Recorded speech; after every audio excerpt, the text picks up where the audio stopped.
Hello दोस्तों, बहुत बहुत स्वागत है आप सभी का आपके अपने यूट्यूब चैनल पे। दोस्तों, आज के इस वीडियो में हम लोग बात करेंगे, पढ़ेंगे पर्यावरणीय विज्ञान कृषि पारिस्थितिकी। ठीक है, इंग्लिश में बोले तो environmental science and agro ecology.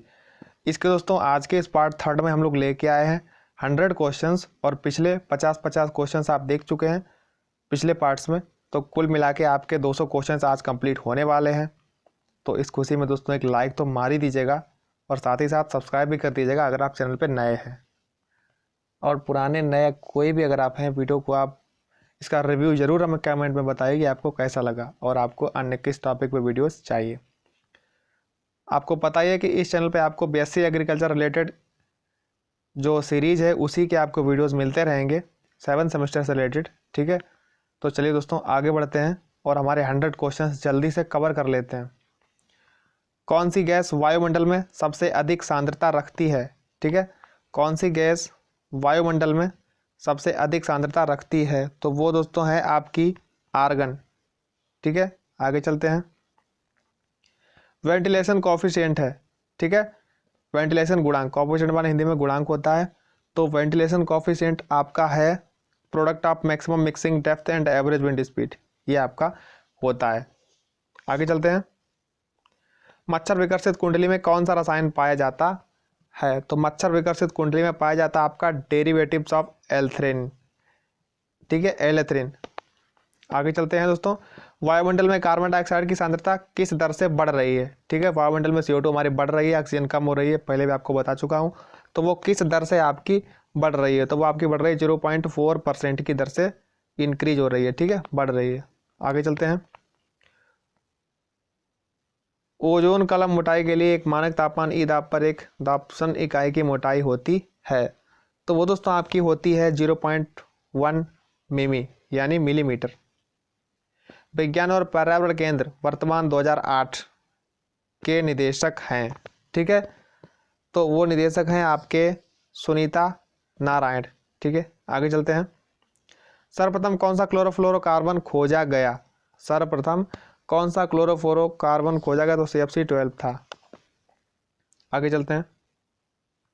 Ozone gas की सांद्रता सर्वाधिक किस मंडल में पाई जाती है? ठीक है, ओजोन गैस की सांद्रता सर्वाधिक पाई जाती है आपकी निचला स्ट्रेटोस्फीयर में। आगे चलते हैं। वर्तमान में राष्ट्रीय ओशनोग्राफी संस्थान कहाँ पर स्थित है? तो वो है आपका स्थित गोवा में। ठीक है, आगे चलते हैं दोस्तों। माइकोराइजा निम्न में से किसके उद्ग्रहण में सहायक है? माइकोराइजा निम्न में से किसके उद्ग्रहण में सहायक है? फास्फोरस के। ठीक है, इसका होता है P। ठीक है, छपराल वनस्पति निम्न में से किस क्षेत्र में पाई जाती है? तो छपराल वनस्पति आपकी पाई जाती है तटीय भारत में। ठीक है, ये जो हिस्सा आपका है तटीय भारत, ये वाला हिस्सा यहाँ से लेके यहाँ तक। ठीक है, ये तटीय भारत है, इस क्षेत्र में छपराल वनस्पति पाई जाती है। आगे चलते हैं दोस्तों। वायुमंडल में नाइट्रस ऑक्साइड का रेजिडेंस समय लगभग है? तो वो दोस्तों है आपका 150 वर्ष यानी 150 वर्ष। कौन से तत्वीय चक्र का वायुमंडल में भंडार नहीं होता है? ठीक है, तो वो है दोस्तों आपका फास्फोरस, इसका वायुमंडल में भंडार नहीं होता है। मस्कोवाइट किस समूह के खनिजों का उदाहरण है? तो वो है आपका अभ्रक। आगे चलते हैं दोस्तों। सबसे अधिक रंध्रता पाई जाती है? तो वो है मृत्तिका में। ठीक है, सबसे अधिक रंध्रता मृत्तिका में पाई जाती है। पानी में गैसों को घुलनशील की गणना की जाती है? पानी में गैसों को घुलनशील की गणना की जाती है कौन से लॉ से? ठीक है, Darcy law, Henry law, Avogadro law या स्टोक्स लॉ? तो उसमें आपका सही वाला है हेनरी लॉ। ठीक है, पानी में गैसों के घुलनशील की गणना हेनरी लॉ, ऐसे करके याद रखिए। बायोगैस का मुख्य अवयव है? ठीक है, जो बायोगैस होती है उसका जो मेन एलिमेंट है, मेन तत्व है, मुख्य अवयव है उसका, वो क्या है? मीथेन। आगे चलते हैं।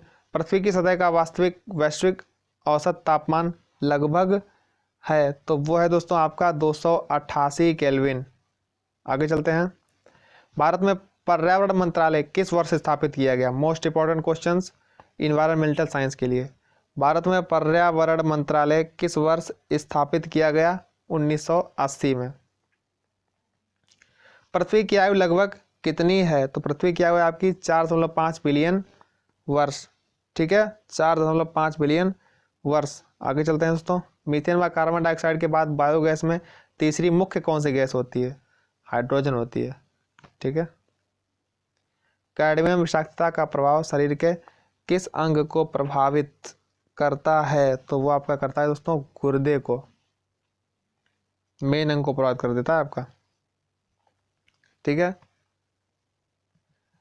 नालगुंडा तकनीक का उपयोग किसके मापन हेतु किया जाता है? तो वो किया जाता है क्लोराइड के मापन हेतु। ठीक है। आगे चलते हैं दोस्तों। किस विधि का इस्तेमाल करके जल की कठोरता, जियोलाइट विधि, सबको याद होगी, इंटर में पढ़ाई जाती है। ठीक है। पारिस्थितिकी तंत्र का प्रयोग सर्वप्रथम किसने व कब किया? अब देखिए यहाँ पे एजी ट्रांसले ने तो किया, आपने इतना याद कर लिया, लेकिन 935 में किया या 1925 में? तो दोस्तों ये क्या था? 1935 में। याद रखिएगा, छोटी सी बात है। IPCC international panel of climate on climate change कब अस्तित्व में आया? तो आया था 1988 में पहली बार। पर्यावरण शिक्षा के लिए विश्व का प्रथम सम्मेलन किस स्थान पर आयोजित किया गया? नई दिल्ली। ठीक है। क्योटो प्रोटोकॉल कब अस्तित्व में आया?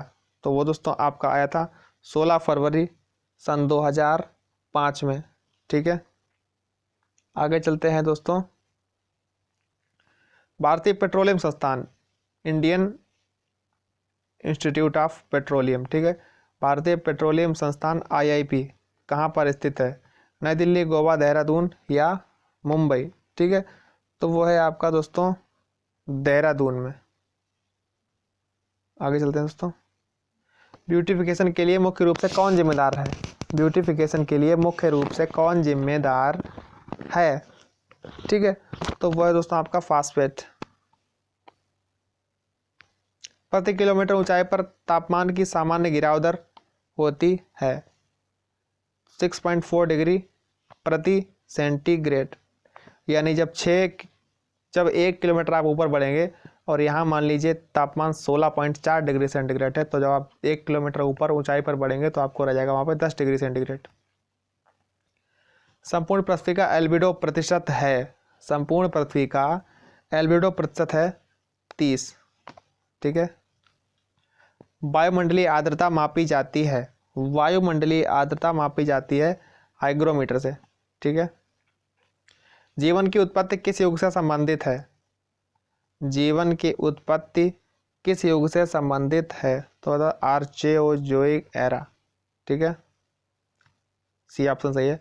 पानी में क्लोरीन के स्वतंत्र अवशेष की अधिकतम अनुमोदन सीमा है, तो वो दोस्तों 0.2 ppm यानी पार्ट्स पर मिलियन। ठीक है, ppm इसका फुल फॉर्म होता है पार्ट्स पर मिलियन। 1 मिलियन में कितने कण, हिंदी में बोले तो। रेडियोसोम का उपयोग किसके अध्ययन हेतु किया जाता है? तो रेडियोसोम का उपयोग किया जाता है वायुमंडल की ऊपरी दशाओं का अध्ययन करने के लिए। C4 पौधों में, ठीक है, प्राइमरी कार्बोक्सिलेशन प्रक्रिया में कौन से एंजाइम भाग लेते हैं? तो वो दोस्तों आपके भाग लेते हैं पेप। आगे चलते हैं। कृत्रिम वर्षा है तो कौन सा रसायन काम में लाया जाता है? ठीक है, जब कृत्रिम वर्षा कराई जाती है तो कौन सा रसायन काम में लाते हैं? ए और बी दोनों, जो कि बर्फ भी और सिल्वर आयोडाइड भी। भारत को कितने जलवायु क्षेत्रों में बांटा गया है? तो वो आपके 15 हैं जलवायु क्षेत्र। किस ऊंचाई तक वायुमंडल का 50% भाग पाया जाता है? तो वो है दोस्तों आपका लगभग 5.5 किलोमीटर ऊंचाई तक, यानी 5.6 km। रेडियो तरंगों को परावर्तित करने वाली वायुमंडलीय परत है, तो वो आपकी है आयन मंडल। ठीक है। जल की विशिष्ट ऊष्मा होती है, ठीक है, यहाँ पे जल की विशिष्ट ऊष्मा उसने पूछ ली है, आपने इंटर में पढ़ा होगा। जल की विशिष्ट ऊष्मा होती है 1 कैलोरी प्रति ग्राम प्रति डिग्री सेंटीग्रेड। भारत का पहला जैव मंडल आरक्षित क्षेत्र है, तो वो है आपका नीलगिरी। ठीक है, आगे चलते हैं। भारत में कौन सी वर्ष जैव विविधता अधिनियम लाया गया, तो वह है आपका सन 2000 में। ठीक है। संयुक्त राष्ट्र पर्यावरण कार्यक्रम का मुख्यालय कहाँ पर स्थित है? कीनिया में। ठीक है, आगे चलते हैं। किस तापमान पर दोस्तों, 100 क्वेश्चन बहुत ज़्यादा है, ठीक है, इसलिए थोड़ा जल्दी कर रहा हूँ। अगर आप लोगों को कोई दिक्कत है तो आप लोग कमेंट में बता दीजिएगा, किसी क्वेश्चन में अगर आप लोगों को कोई डाउट है। ठीक है। किस तापमान पर जल का घनत्व अधिकतम होता है? तो वो होता है दोस्तों 4 डिग्री सेंटीग्रेड पर। धान के खेतों से कौन सी मुख्य ग्रीन हाउस गैस निकलती है? तो वो दोस्तों निकलती है आपकी मीथेन, हमेशा निकलती रहती है। ठीक है। वृक्षों का एकल रूप उनके वातावरण से संबंध में अध्ययन को क्या कहते हैं? कहते हैं दोस्तों फॉरेस्ट ऑटोलॉजी। डेमोग्राफी के अंतर्गत किसका अध्ययन किया जाता है? ठीक है, तो वो क्या जाता है जनसंख्या का। डेमोग्राफी के अंतर्गत जनसंख्या का अध्ययन किया जाता है। सामान्य वर्षा का पीएच मान होता है, ठीक है, नॉर्मल वर्षा जो है उसका पीएच मान कितना होना चाहिए? 5.6। आगे चलते हैं दोस्तों। कौन सा शब्द पृथ्वी के कुल जीवन के योग को दर्शाता है? तो दोस्तों दर्शाता है आपका बायोस्फीयर। सजीव जो भोजन, जगह या अन्य जरूरी आवश्यकताओं के लिए मानव में प्रतिस्पर्धा रखता है। भोजन, जगह या अन्य जरूरी आवश्यकताओं के लिए मानव से प्रतिस्पर्धा रखता है, कहलाता है पेस्ट। ठीक है, क्या कहलाता है? पेस्ट। निम्नलिखित पर्यावरण आकलन शब्दावली में कौन सी शब्दावली केवल पर्यावरण में उपस्थित कार्बन की मात्रा का अध्ययन करते हैं? तो वो दोस्तों करते हैं टीओसी में। पर्यावरण में बदलाव के परिणाम स्वरूप नई आनुवंशिक प्रभाविता के कारण उत्पन्न होता है। क्या उत्पन्न होता है दोस्तों? आपका प्राकृतिक वर्ण। आगे चलते हैं। ओवरकिल शब्द का संबंध है, ओवरकिल शब्द का संबंध है न्यूक्लियर होलोकास्ट से। आनुवंशिक पैतृक बदलाव करने वाले रासायनिक पदार्थ या भौतिक कारक क्या कहलाते हैं? ठीक है, उत्परिवर्तक कहलाते हैं। आगे चलते हैं। अम्लीय वर्षा के कारण झीलें अम्लीय हो जाती हैं, इनको किस पदार्थ के द्वारा उदासीन बनाया जाता है? तो दोस्तों इनमें चूना डाल दिया जाता है। ठीक है। एक ही स्थान से शहर के समस्त भाग में सल्फर डाइऑक्साइड की सांद्रता है तो गजट ऑपरेटिंग विधि से नक्शा बनाया जाता है, तो उसे कहते क्या है? लीडर। वायु प्रदूषण को नियंत्रित में किया जा सकता है और धीरे धीरे कम किया जा सकता है, परंतु इसमें से मुख्य रूप से रुकावट करने वाला कारक क्या है? ठीक है, तो वो है आपका आर्थिक कारक। और आर्थिक कारक दोस्तों मुझे लगता है रिलेटेड है राजनीति से, क्योंकि पैसा कौन खर्च करना चाहता है आजकल। आगे चलते हैं। फोटोकॉपिंग और अन्य विद्युत संबंधी मशीनों फोटोकॉपिंग और अन्य विद्युत संबंधी मशीनों में कौन सा प्रदूषक निकलता है? फोटोकॉपी मशीन है और अन्य जो इलेक्ट्रिक रिलेटेड मशीनें हैं उसमें से कौन सा निकलता है दोस्तों? Ozone gas. ये दोस्तों बहुत खतरनाक गैस होती है। भवन निर्माण सामग्री और भूमिगत जल से कौन सी नुकसानदायक गैस उत्सर्जित होती है? रेडून। ठीक है, शायद इस गैस का नाम आपने सुना भी ना हो, रेडून। वायुमंडल को प्रदूषित करने वाले हाइड्रोजन में सबसे ज़्यादा महत्वपूर्ण हाइड्रोकार्बन है, तो वह है आपका दोस्तों मीथेन। मीथेन को मार्स गैस भी कहते हैं, ये सड़ी गली स्थानों से निकलती है। महासागरों में तेल बहाव की कौन सी प्रथम ऑयल टैंकर दुर्घटना जिसने मानव को प्रभावित किया? ठीक है, तो वो थी दोस्तों आपके टोरे कैनियन।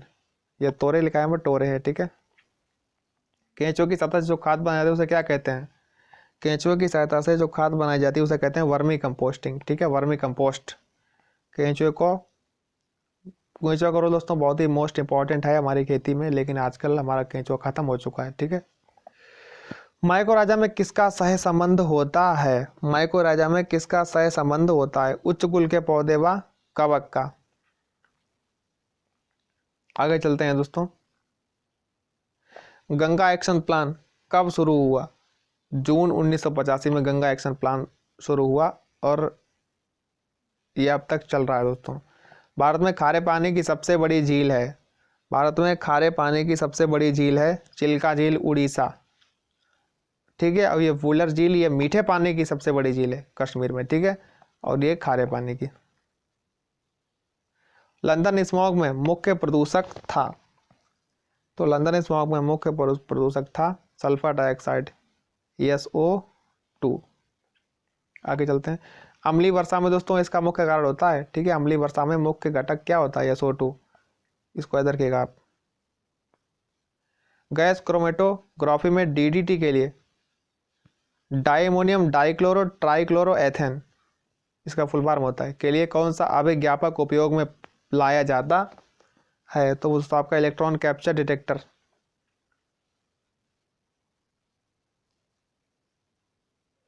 निम्न में किस पारिस्थितिकी में इन्वर्टेड पिरामिड ऑफ बायोमास पाया जाता है, तालाब पारिस्थितिकी तंत्र में।